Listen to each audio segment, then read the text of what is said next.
Bonjour tout le monde, j'espère que vous allez bien. Donc aujourd'hui, je vous fais un petit tuto trucs et astuces au crochet ici pour mixer deux couleurs de fil. Voilà, donc comme vous voyez ici, j'ai un gris, là j'ai un rose un peu framboise et au milieu j'ai mixé donc les deux couleurs. Voilà, j'ai crocheté les deux couleurs. Donc, je vais vous faire voir, on va faire ça. On va faire ce petit bandeau. Et donc, voilà. Donc, pour commencer, je vais faire une chaînette. Hein, une chaînette. Donc, moi, je fais 62 mailles, mais après, vous faites suivant ce que vous avez besoin comme tour de tête. Et donc, du coup, je vais crocheter ma chaînette avec deux fils de la même couleur. Donc, moi, j'ai choisi ce fil ici bleu marine avec un lurex bleu clair qui fait, enfin bleu un peu plus clair qui fait du brillant. C'est le même, vous voyez, ça fait un petit peu comme celui-ci qui est framboise avec un lurex rose dedans. Et j'ai choisi un blanc tout simple.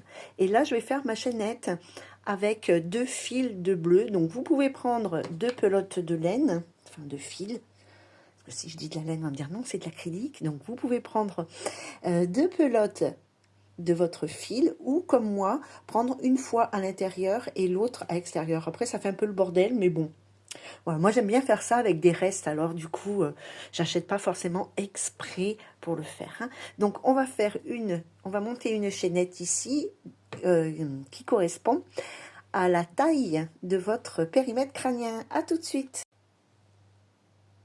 Voilà, donc j'ai terminé ma chaînette de 62 mailles. Je vais en faire une 63e ici pour prendre de la hauteur. Puis je vais commencer mon premier rang, pardon, avec des demi-brides. Alors, comment on fait les demi-brides? On prend son fil, on fait un jeté, on pique. Alors moi, je fais dans le brin arrière, mais comme c'est le premier rang, on s'en rend pas compte. Hop, je reviens et le mieux c'est de regarder, j'explique peut-être pas forcément super bien.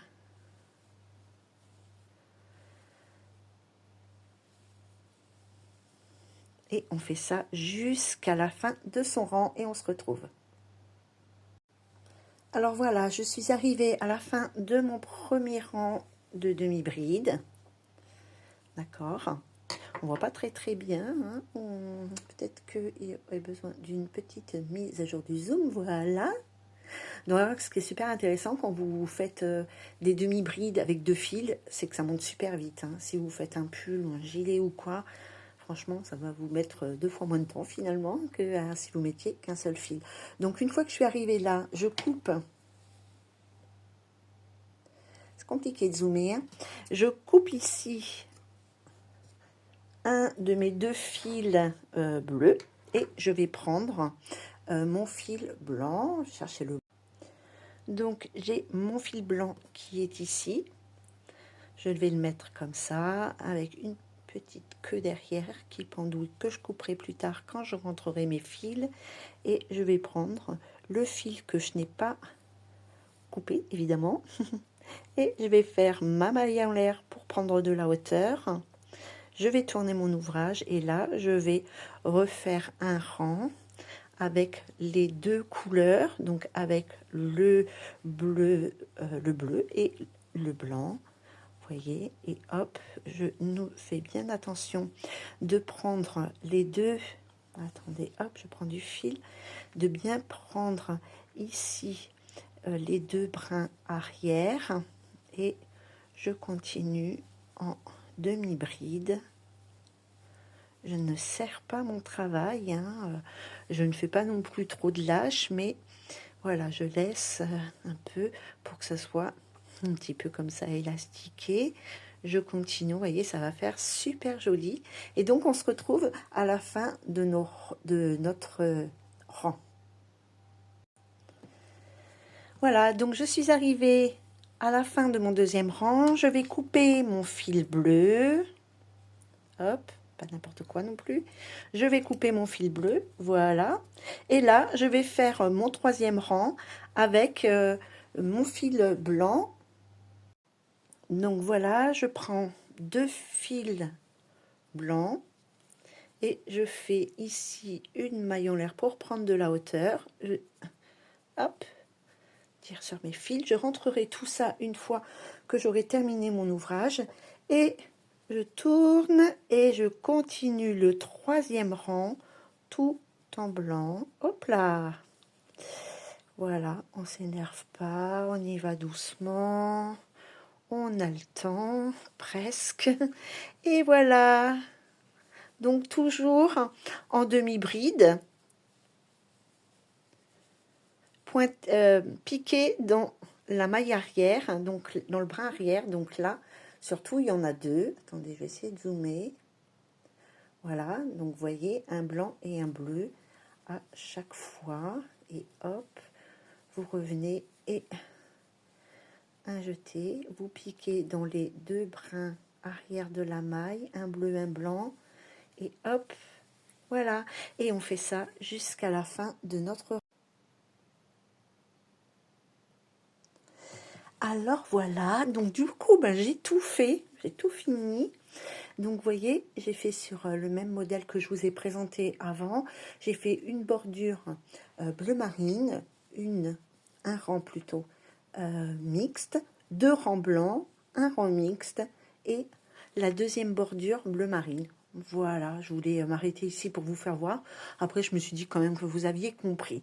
Donc maintenant, on va l'attacher ici. Vous voyez, si on met pas de petites fleurs, hein, comment ça fait? Donc, je vais vous faire voir. Vous mettez l'extérieur de votre bandeau en haut. Vous prenez les 2 bords. Alors, normalement, je rentrerai les fils après. Hein. Je pince les 2 côtés et je les emboîte comme ça. Vous voyez, hop, je vais bien zoomer. Voilà. Donc, je pince, je les plie au niveau du blanc et hop, je les emboîte comme ça. Et quand j'ai coupé les fils qui me restaient, il y en a un que j'ai coupé normalement et l'autre je l'ai coupé très long pour pouvoir coudre. Donc voilà. Maintenant il ne vous reste plus qu'à coudre.